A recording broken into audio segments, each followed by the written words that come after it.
Okay, good afternoon.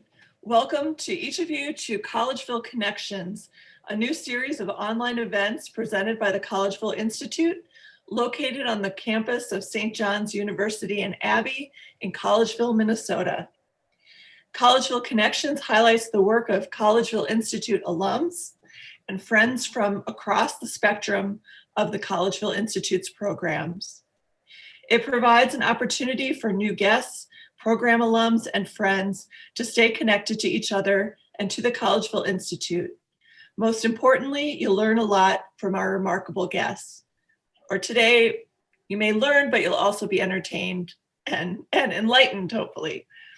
I'm Susan Sink, a communications associate and the poetry editor of Bearings Online. Just before we start, I want to make a few technical housekeeping announcements. So we will have the chat function going, but please don't use the chat. What we would like you to do is if you have any questions, please type them into the Q&A box. I'll be looking at the questions as they come in, and so will Carla Durand, who is running tech for us today. So if you're having any issues or you have any questions of any kind, please put them in Q&A. Also, you can put questions for our guests. We hope to have a little time at the end for question and answer. Also, we're taping this on Facebook Live. So if you should lose your connection, you can go to our Facebook page and watch there. Also, it will be available on Facebook pretty much 30 minutes, an hour after the event, and you can go watch it later or share it with people who may have missed it. I think that's probably it. So let me begin with an introduction. Today, we're celebrating National Poetry Month with a reading by 3 Collegeville Institute poets. Our 3 award-winning poets are Betsy Johnson, Shann and Angela Alaimo O'Donnell. They'll each read from recent collections. All 3 are alumni of our summer writing programs and contributors to our digital magazine, Bearings Online. In these times, it's exciting to be able to bring them together despite 3 separate time zones from the East Coast, Midwest, and West Coast. Also, all 3 have new books out, either in 2020 or 2021. I'll introduce each poet before she or he reads and keep it brief to make as much space as possible for the poems. Our first reader is Betsy Johnson. She is my friend and neighbor, not just a Collegeville Institute poet, but also a St. Joseph, Minnesota poet. She has published 3 books of poetry, most recently, When Animals Are Animals, just released from May Apple Press in February 2021. Her work has appeared in Commonweal, the Iowa Review, Prairie Schooner, Alaska Quarterly Review, and elsewhere. She teaches in the English and Communications departments at the College of St. Benedict, St. John's University, and is a gifted yoga instructor whose practices and meditations are available to all through her yoga website. And I know this from experience that she's a gifted yoga teacher, willowyogaminnesota.com. And I'll put that in the chat to share with you. So thank you, Betsy, for joining us and looking forward to hearing your new work. Thank you so much. And it is a pleasure and an honor to be here. So my thanks to Susan and everyone at the Collegeville Institute.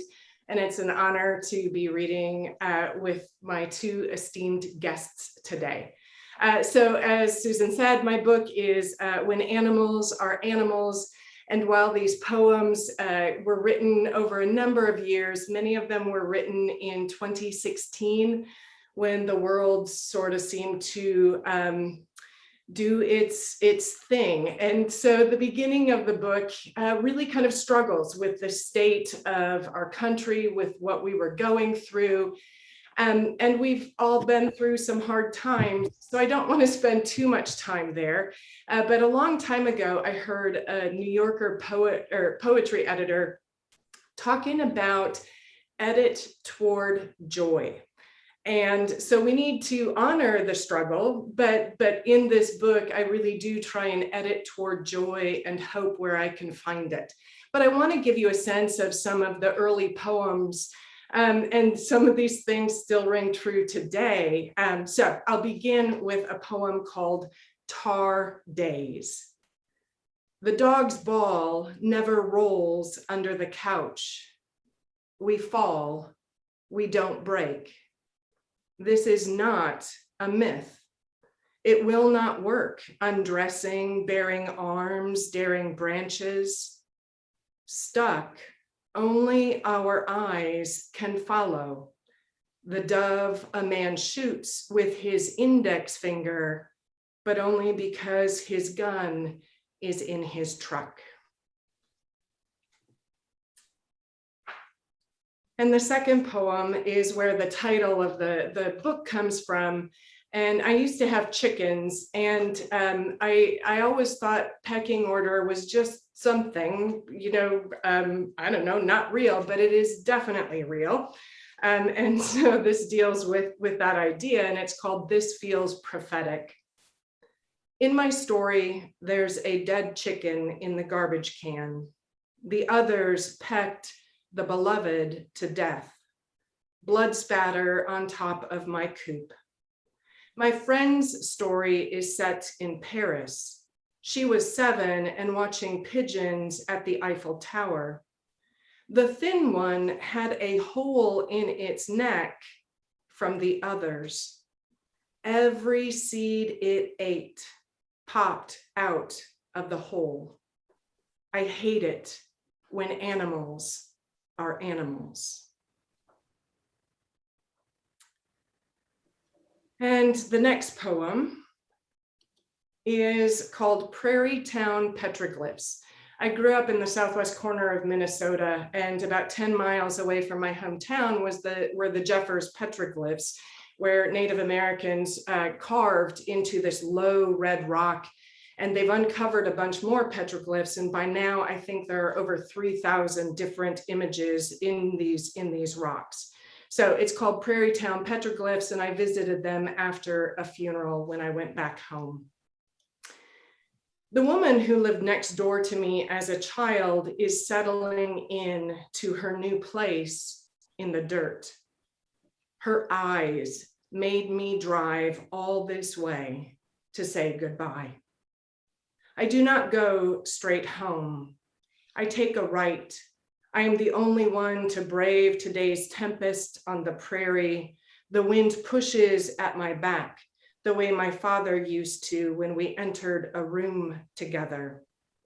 The same weeds that brushed the lurching schooners reach for my legs as I approach the long red rock. Carved with arrows, atlatls, and thunderbirds, the rope doesn't stop me. I get down on my knees and touch the lucky buffalo. The arrow aimed at her heart will never pierce her stone hide. And the next poem is called The Lord of the Rings in Our Current State. In the chapter on the long shadow, tangle and snare, thirst and oily water hitting the empty belly. Who's there to snatch a body away from the edge, to catch a body about to fall? Salvation is possible, but between here and there, wings blotting out light. Friends fighting their own things, pouring from a spiked gate. Why not cut the brain in half? Tomorrow morning, tired legs, and look here, a mountain. Tender skin meet world of gravel. Weary spirit, take up your empty rucksack. And now we make that shift to the poems that really try to find the hope where we can find that. Plea, unbidden. That's how one approaches an oracle. Forest, heart, ash. My feet paddle along the rough dirt path. Hear me, O eternal green. Lead me to a rock spout. Water enough to wash the desert out. Antidote. Do not live this year as a snake, unhinged, paying attention only to rats. Instead, cowl yourself with scarf and walk in snowlight. From the drifted beach, that custodian of temporary miracles, step onto the water, courageous in your coat of many feathers. And this next one is a poem. It happened at a potluck, as I say in the poem, but it's one of those scenes I will never, ever forget. So it was this potluck, and there were kids everywhere, and there was a toddler walking around with a freshly sharpened pencil. And I was watching this, but then I was watching an older woman watching this toddler, and she just was poised because of the potential of that situation. So this is called Be Like. Be like the old woman at the potluck who eyes the toddler walking around with a freshly sharpened pencil while the father of 6 talks on. Sit like a winged thing on eggs slightly bigger than a brown eye. Guard any blossoming as faithfully as a thorn. And just 3 more. So this first one I'm going to read through. It also comes back to chickens, and then I'll kind of contextualize the poem. But the poem is called When I Finally Get My Chance. When I finally get my chance, I curse. A cold wind fills the night. They're just chickens, after all, in a tizzy. The one with the bad leg walks in circles, now softly squawking. Others huddle on a low branch under the streetlight. The small door on the coop is open. There are no chickens inside. The face that greets me is wreathed in white feathers, lore, and talons. What do I do when I come face to face with wisdom? I kneel with the mundane lacrosse racket. My offering is satisfactory. The snowy owl claims the perch, the night, moon, snow, wing. So this is a true happening. The chickens were going crazy one night, and so I went out into the chicken yard, and they were all over squawking, and I looked in the coop and came face to face with this snowy owl on their perch, just looking at me. And in the poem, you know, I go and grab a lacrosse racket, but I need to say that my very first reaction was to scream like a little girl. So I screamed. And you ever have those moments where you wish you could go back in time? And if I did, I wish I would have just sat down and stared and been in the presence of that creature for as long as it would have let me. But instead I ran to get this lacrosse racket, and I put the lacrosse racket in, and the owl was like, okay, and just stepped up on it. And it was really heavy as I pulled it back out. And then you often hear that owls make no sound when they fly. And indeed, it just took off. And it was one of those moments that I will never, ever forget. So yeah, it was pretty incredible. All right, so 2 more poems. Joy Linger. I tulip, I cup one hand, come sun, rain be. I honeysuckle, I soldier crawl through the dark. I cow, I turn sweet grass. I goat, I turn trash into milk. I moon, I pilgrim, I circus of pelicans. I feather, I weeble, covey of quail. I rabbit, I perfect worry. I palomino, I face old fence. I thistle, no, I crane. I stand, I quiet, I feed.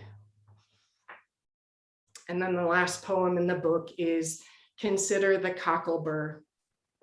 Consider the cocklebur that will not let go until you drag it to fertile ground. Carry the burr here, there, carry it like a horse, a pest that rubs, a sore that weeps, because the wide world needs you.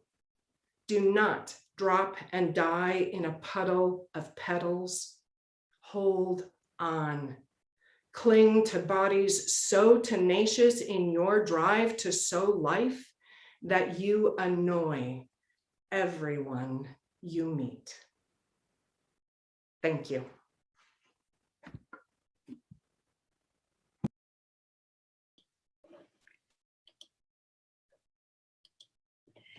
Thank you, Betsy. That was wonderful. I also have chickens here in St. Joseph, and so I could identify. We also have an owl story, but it was more tragic than yours. It arrived already caught in a trap that it had stepped in. So nature in the Midwest.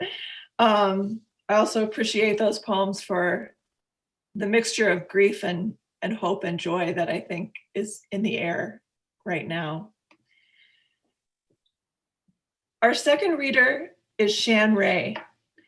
Shann Ray spent part of his childhood on the Northern Cheyenne Reservation in Southeast Montana, played professional basketball in Germany, and has served as a scholar of leadership and forgiveness studies in Africa, Asia, Europe, and the Americas.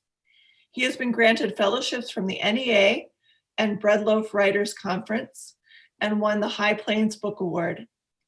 Shann is the author of 7 books, most recently in 2020, Atomic Theory 7, Poems to My Wife and God, a project in collaboration with the painter Trinh Mai that received an American Book Award. I do think one of these deconstructed sonnet sequences of 7 14-line poems is the longest poem that we've published in Bearings Online. It was an easy decision to accept it, and I tried to figure out which one of these sonnets I could take, but it had to be the whole thing. So his work has been featured in Poetry, Esquire, McSweeney's, the American Journal of Poetry, Prairie Schooner Salon, and elsewhere.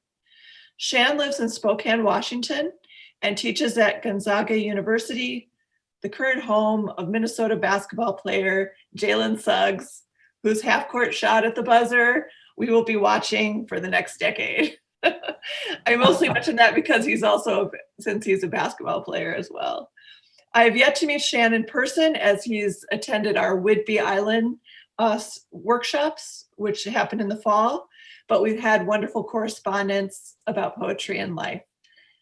Welcome, Shann, and thank you for joining us. Thank you, Susan, and thanks for your generosity and grace, and for lending us Jalen Suggs for his graceful half-court shot that I was there 10 feet in front of when he jumped up on the table. So it was amazing. Yeah, one of the first, COVID events that people could attend. So basketball's been a big part of my life for sure, and I'll have at least one basketball poem in here. And thank you, Betsy, those physical, stunning, visceral, fierce poems. Thank you. And Angela, great to see you again, and looking forward to your poems. And I've been just touched and moved by the way you approach Flannery O'Connor and your last book. And thank you for giving us those poems. And so I'll start with one from our current poet laureate, Joy Harjo, from my favorite of her many great books, She Had Some Horses. So I'm going to start with one of hers. And she's Muskogee Creek and has done so much to unify and bring light and hope to the nation. And I think part of it is she's unafraid to walk into the shadow and bring healing. And here's one from her called She Had Some Horses. She had some horses who were bodies of sand. She had some horses who were maps drawn of blood. She had horses who were skins of ocean water. She had horses who were the blue air of sky. She had horses who were fur and teeth. She had horses who were clay and would break. She had horses who were splintered red cliff. She had some horses. She had horses with eyes of trains. She had horses with full brown thighs. She had horses who laughed too much. She had horses who threw rocks at glass houses. She had horses who licked razor blades.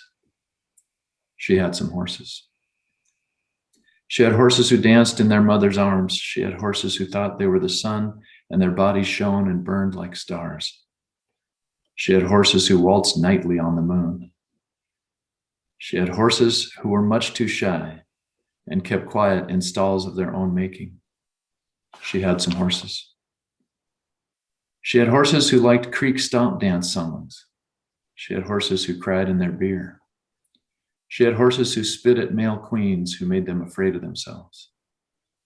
She had horses who said they weren't afraid. She had horses who lied. She had horses who told the truth, who were stripped bare of their tongues. She had some horses.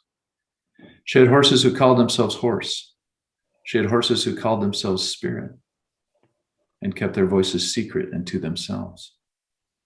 She had horses who had no names. She had horses who had books of names. She had some horses.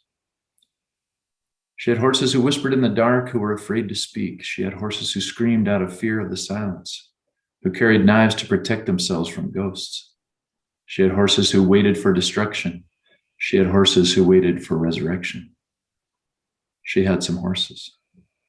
She had horses who got down on their knees for any savior. She had horses who thought their high price had saved them. She had horses who tried to save her, who climbed in her bed at night and prayed. She had some horses. She had some horses she loved. She had some horses she hated. These were the same horses. So from Joy Harjo, and I hope you can enjoy some of her work along the way too.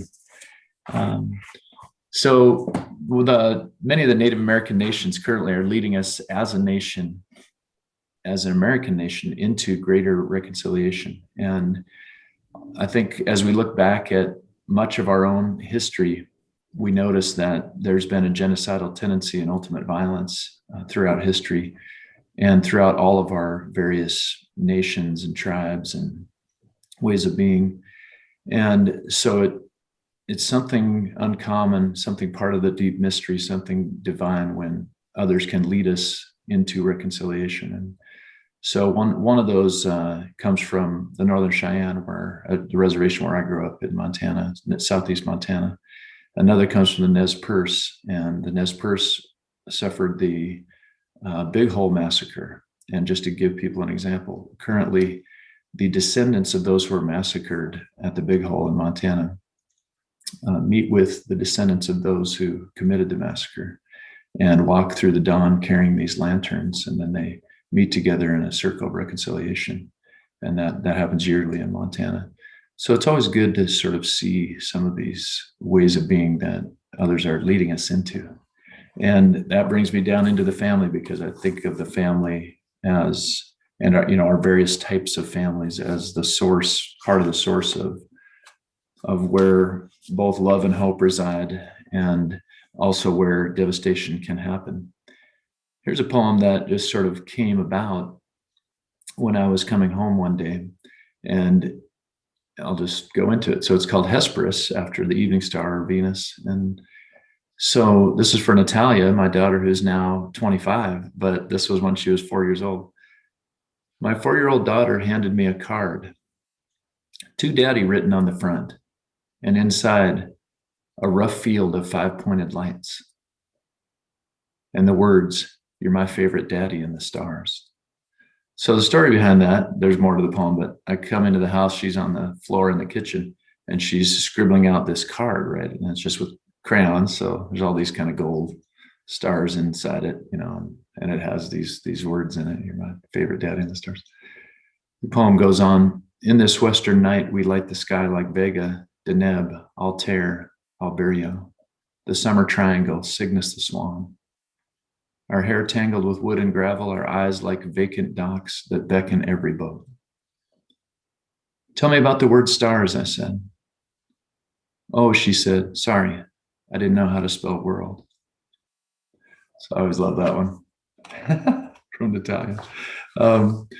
And this one is after, let me find it here. This one is after, if you're familiar, I'm working at Jesuit University, and all kinds of unique relationships have come out of that over the 25 years that I've been here. And so one of those unique relationships is with Ignatius' first principle and foundation. So this poem came out of the first principle and foundation, which is part of a theological understanding of closeness between people and each other, and between people and creation, between people and God. So here's this poem. Poem after the first principle and foundation. Certain discoveries contain unforeseen subatomic fusion, like the resurrection bloom of light on my wife's face this morning. A daughter alight in my big man's hand, a newborn head at rest on my fingertips. Her back and the tiny curved rise of her rib cage fitted neatly into my palm. Her feet curled below my wrist, my hands under her, and later her form at rest on my chest. Oh, speak love in me forever, Lord. For while this daughter sleeps, her closed eyelids, her 5 pound and some ounces body, the rise and fall of her body contains galaxies, and the alpine sun over 3 oceans plateau in the Beartooth Range, over the southern Montana border, and the ways my progenitors, German, Czech, forewent their kin and ushered the deadly brother over the threshold into the eternal fission that can only be healed by the feminine soul of Christ in everyday women and men, insubstantial and also intimate with starfields and cisterns of breath poured out at Ladice. My 82 children, each one, the one that was lost, found by our true sister, Marie Yukatilova Kuchova, and our good brother, her husband, where the incarnate tilt of flowers reminds us, lean in, don't cower. You found them again, God, and slipped them through the window of heaven, singing, oh, sing love in us again. God, give us the gift of this one, alive, asleep on my chest, bearing wounds too large to bear. Oh, breathe in us, breathe life, let us forsake death. This one, your Alexis, which in the ancient tongue means defender of mankind. O Sacred Heart, now wounded, hear the Queen. Speak your name listening, oh, let us sleep in love with you, fearing no one. Waking to kiss the tiny underside of her wrist, her fist wrapping the tip of my finger. Her mother's love is your love, and I'm not afraid anymore, for you have told me today I will be an angel of peace. And on to a basketball poem. This one, in light of national unrest, in light of George Floyd and his family, and what we're attempting to do as we approach our national propensity for ultimate violence. Inside basketball, there's something that develops. I don't know if it's naturally, but I think it's the notion that the best basketball is played with a lot of sharing and a lot of self-sacrifice on the behalf of others. So there's something that can become unifying in that. There's certainly, as you might imagine, a lot of teaching around aggression and competition and intensity. And sometimes because you're doing that, you foul a lot like I do. And that has done some damage to my fingers over the years. And so thankfully they don't hurt anymore, but those happened many years ago with a few dislocations. But out of this comes these profound brotherhoods. And these have lasted my whole lifetime with men of various backgrounds, races, and work and vocations and families throughout the world. And so this connection is fascinating to me, how now we're all sort of cheering on each other's children and trying to give loving care to each other when someone's in someone's family is ill, or when somebody needs something. So something to be said, I think, about the unity or the direct intimacy of brotherhood that comes from giving, or in this case, a sport that calls us to give more, and in this case, a sport that calls us to be willing to sacrifice the ego towards something greater. And so this poem is kind of about that I was a point guard myself, and one of the pieces of basketball that's fascinating is an alley-oop. And so the alley-oop is when you're racing to the basket on a fast break, usually, and generally you want to move the defense away, so you do what's called a no-look pass. You're looking this way while your other wing is rushing to the rim to jump high in the air, and you're trying to throw the ball the opposite way that you're looking.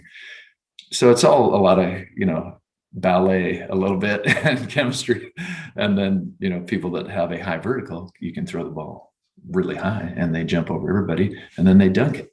So this poem is a little bit about that and the brotherhood that comes out of it, and it's called Godfire, and this will be my closing poem. Godfire. The way your hands moved through midair, reaching for round light leather, has always been to me not unlike the intimate fusion that connects the core of high magnitude stars. In this place where God shapes bones and ligament, fingers, thumb, and palm, we hated each other, brother, until basketball made me a point guard and you a swingman flyer who walked on wind. We had set our bodies to beat one another until our faces cracked like porcelain, and blood rivers ran the cheekbone shelves of a South sunk in wine water. Because America meant us for violence, but better than we knew, God knew us. And now that the game is over, I can't unremember you, enfolding me as I hold you to my heart and you cup your hand to the back of my head. So thank you for the opportunity to be with you all today. And we'll leave with Emily Dickinson. I'm afraid to own a body. I'm afraid to own a soul. Not knowing when the dawn will come, I open every door.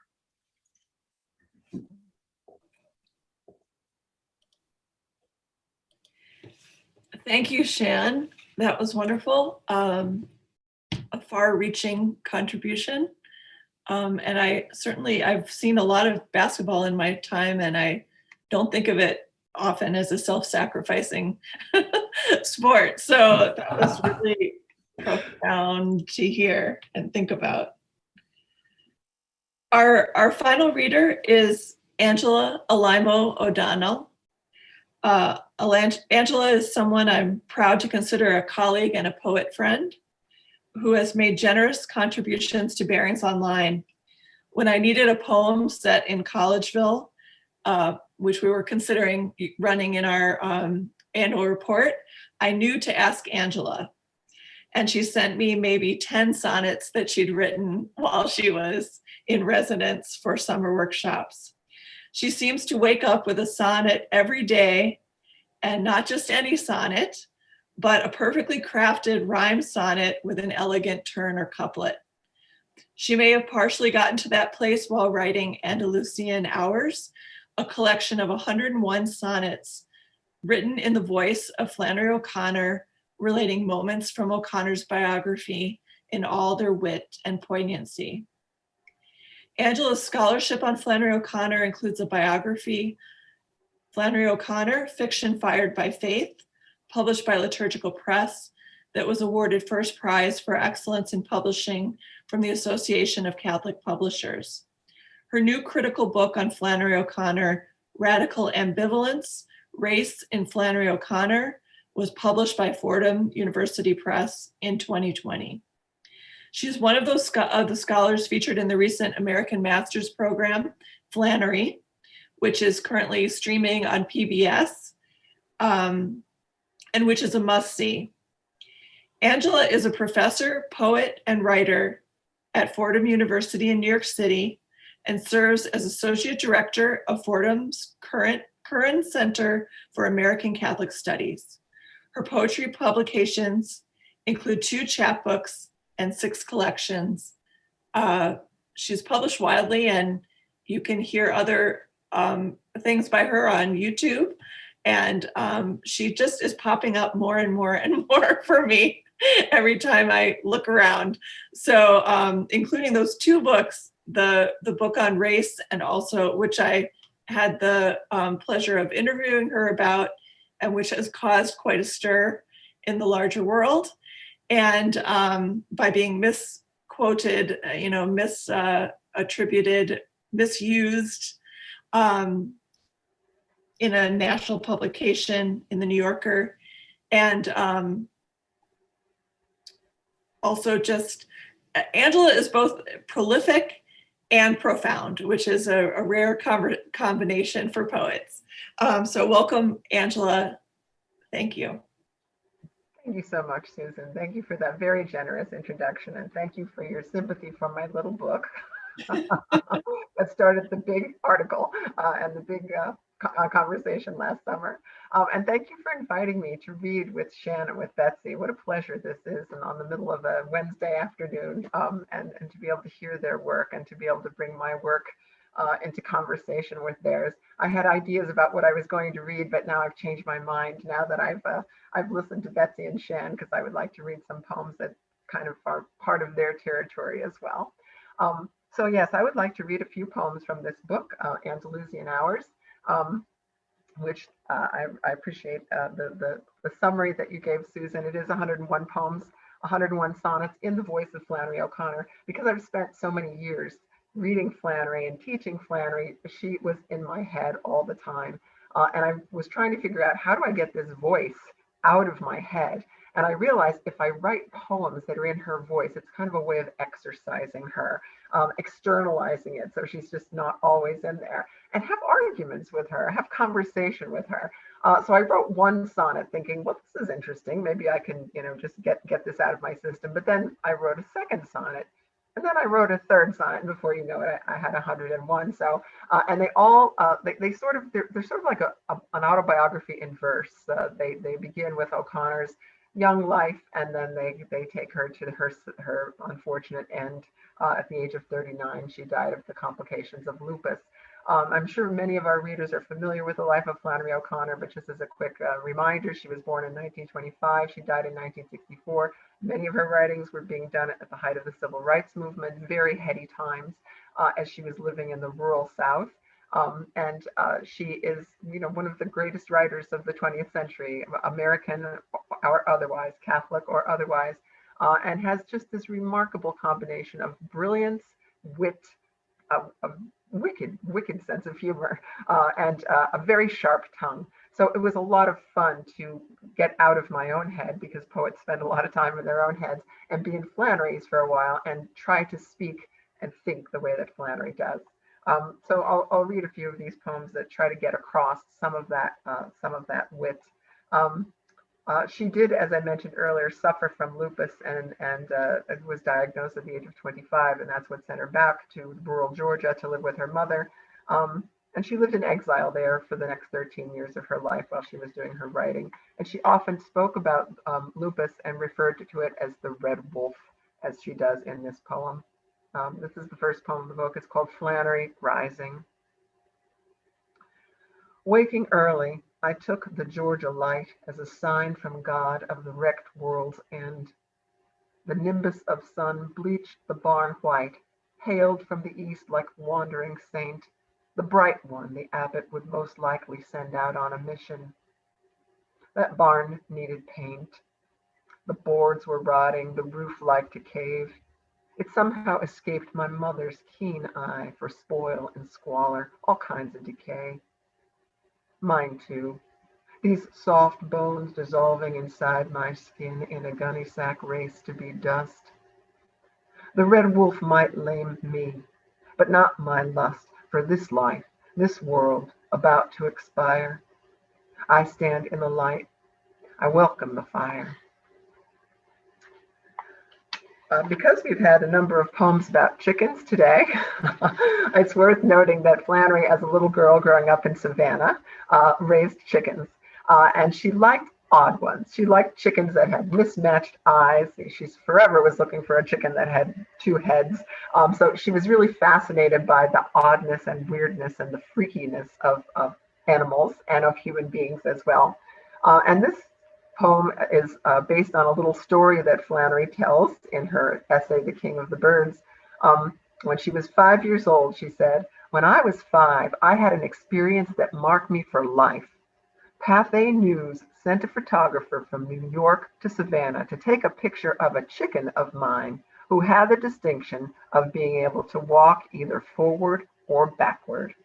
That's Flannery O'Connor from The King of the Birds. And here's the poem, Flannery's Fame. The cameraman came as a big surprise, as much of a surprise as how much I liked it. A star starting its easy rise against the flat Savannah sky. It was such a rush to have all those adult eyes trained on me and my trained bird. The hush of expectation assured me that I was different, the kind of child folks sought out, took moving pictures, and bragged about. I was going to be famous if I died trying. But the bird disdained the fame I hungered for. She would not walk the walk. I write stories now, but it's not the same as the day they flocked to gape and to gawk. Flannery's first brush with fame, and nothing ever compared with it after that. And you can find that Pathé newsreel, by the way, of little 5-year-old Flannery on YouTube as she's trying to make her chicken walk backwards. A lot of these poems are about Flannery's another form of Flannery's oddness was growing up Catholic in the South. There were not very many Catholics in the South. And the odd sensibility from anybody's perspective, but particularly from the perspective of her Protestant neighbors, of Catholics. So I think I'll read one or two of these poems. This one is called Flannery Considers Her Options. And each of these poems, by the way, begins with an epigraph from O'Connor's letters or her stories or her essays. And then this poem sort of takes off from the epigraph. And this one begins with a quotation from her story, A Temple of the Holy Ghost, in which the main character, who is obviously a version of Flannery, says, "She could never be a saint, but she thought she could be a martyr if they killed her quick." This is Flannery Considers Her Options. So many ways to go. It's hard to say. Cracked on the rack, hanged and beaten, boiled in oil, flayed and splayed, eaten by beasts starved for your skin. Anyway seems rough. It's persistence that counts, how long you can stand it, the pain being less than the terror. It amounts to grit and nerve. And if you're insane, it helps. When they set you on fire, pound in the nails, cut out your heart, you'll smile, though your prospects are dire. Praise your butcher plying his art. You can savor the taste of the trauma. Sit back and enjoy the drama. Some of these poems are also about Flannery's work. Her sense of what it was she was trying to do. We were speaking earlier before the webinar started about how to be a Catholic writer, and how it is that you find your voice, and how it is that you bring together these twin vocations of being a Catholic and being an artist.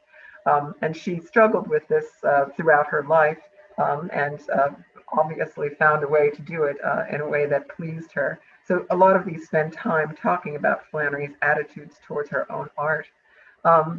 There's one here that particularly, I love the letter that this one comes from. Flannery got letters from people all over the world, and she wrote back to them. She had a lot of time on her hands, fortunately, and she enjoyed this kind of conversation with people since there was no internet or she didn't have a telephone. And so one of these conversations, in one of these conversations, Flannery talks about one of these letters, and she says, "Some old lady said that my book left a bad taste in her mouth. I wrote back to her and said, 'You aren't supposed to eat it.'" And this poem is called Flannery's Pottage. I can't help but wondering what it tasted like. Burnt biscuits, buttermilk gone sour, potato salad that's turned in the sun. I suppose the tang of fact is bitter. It doesn't sit kindly on the tongue. But I know no other way to cook, to tell a story, or to write a book. Evil, sin, and just plain old mistake will salt my stew, no matter what I do to keep them out. They are the spice of life, savory and unsweet, flavor so true you can slice it thick with a butter knife. Chicken pot pie made with spoiled chicken. It seems my typewriter is my kitchen. Lest you think that all of these poems are light, funny, and I've just realized I've chosen the funny ones to read. A large number of them are quite serious. And I think I'll read one or two of those. One of my favorite quotations by Flannery talking about being a writer and being a writer who believes in Christ is this one that comes from one of her letters, In the Habit of Being. She says, if you believe in the divinity of Christ, you have to cherish the world at the same time that you struggle to endure it. This idea of the world, yes, it is broken and it is fallen, but it is also a world that we are compelled to love. And so this poem is Flannery's hard teaching, and it's about our world right now at this minute. Not just love, but cherish it, this world, from the Latin caris to the French cher, meaning dear, meaning costly, beloved, meaning hold to your heart, handle with care. This world, from Old English, wereold, meaning human race, meaning age of man. This world, meaning our earth and her heirs, meaning all of us here, now, if you can. The serial killer, the crooked cop, the war-worn refugee at the door, the racist, the rapist, the shooter and shot, the filthy rich and the dirty poor. This world, ever ancient and ever new. Not just love it, but act like you do.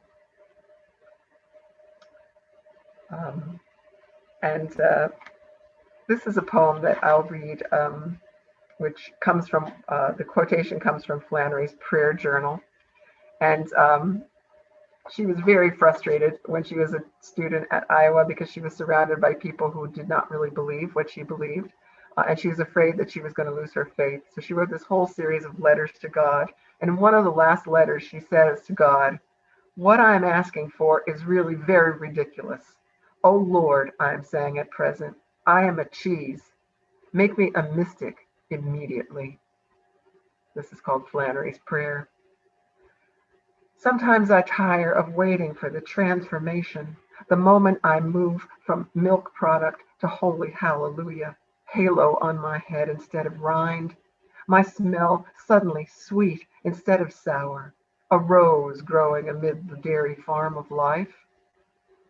My mama and my proper Catholic aunts pray for rain, good weather.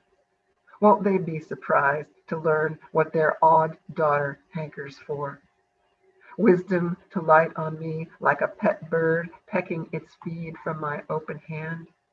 Vision that penetrates walls and doors that shut me up and away from your love. The stuff that cheeses like me dream of. Thank you.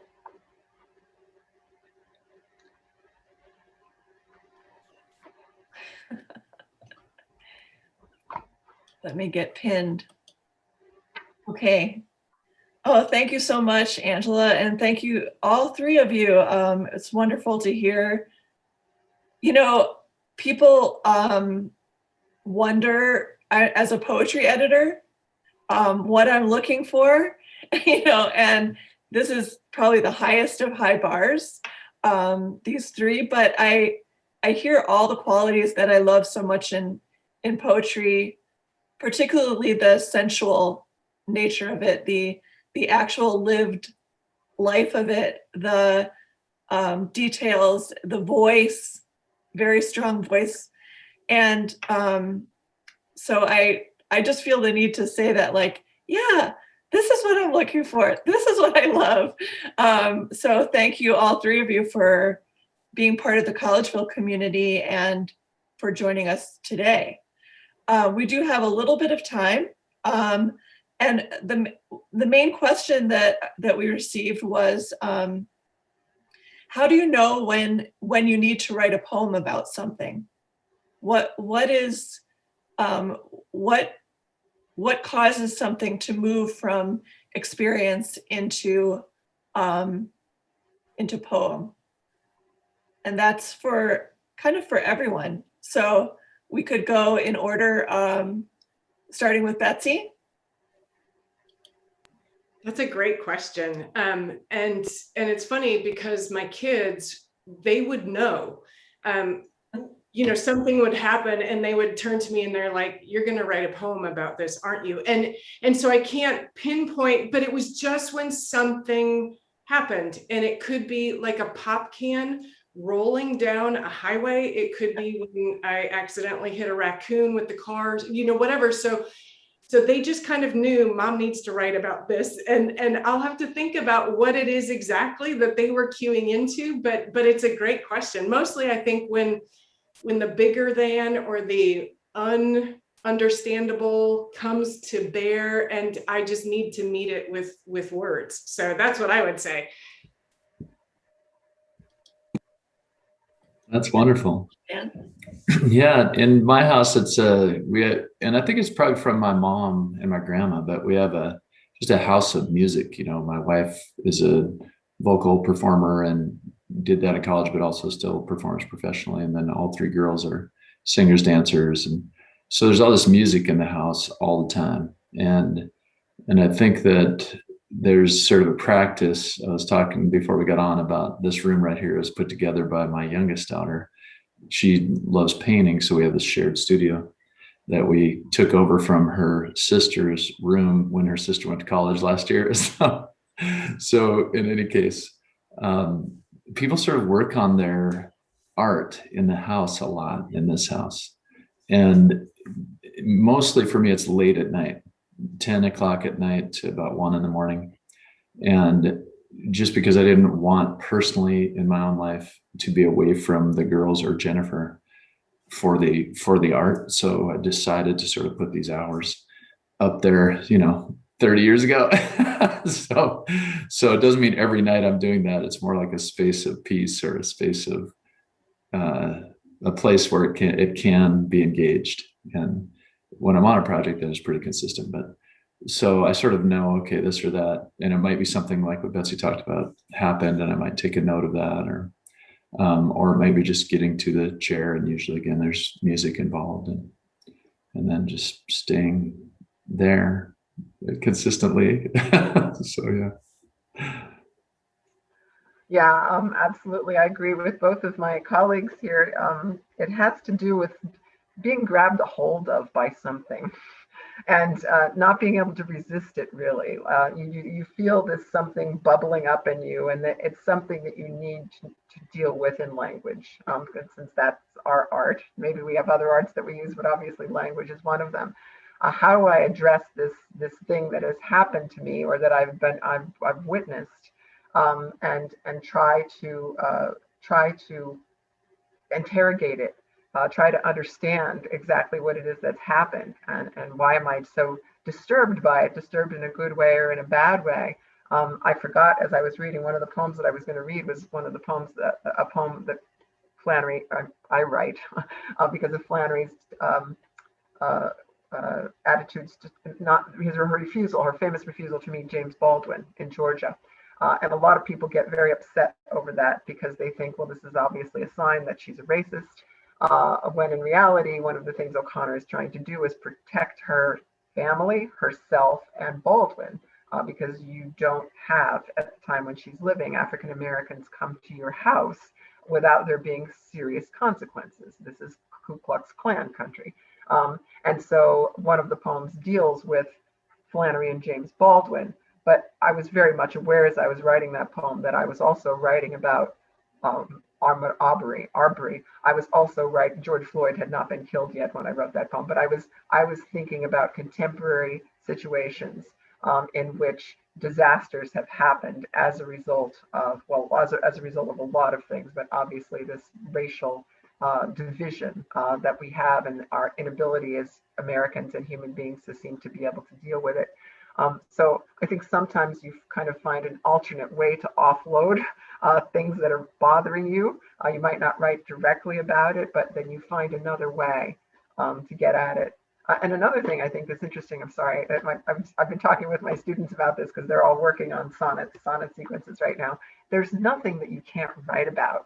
The other day, I have a great set of Cuisinart knives that my son gave me for Christmas. I have been so careful with those knives, but lately I've gotten comfortable with them. And the result is not one, but two of my fingers really, really cut really deeply. It was one of those moments like, okay, is this emergency room or is it not? And I knew as soon as that happened, because I cut myself. I used this hand to cut that hand. And I was just like horrified at what my right hand did to me. And I knew, all right, I have to deal with this. I'm going to have to write about this in some way. So it's just these things that crop up in everyday life, all of them deserve our attention. It's a matter of deciding what not to write about in some ways.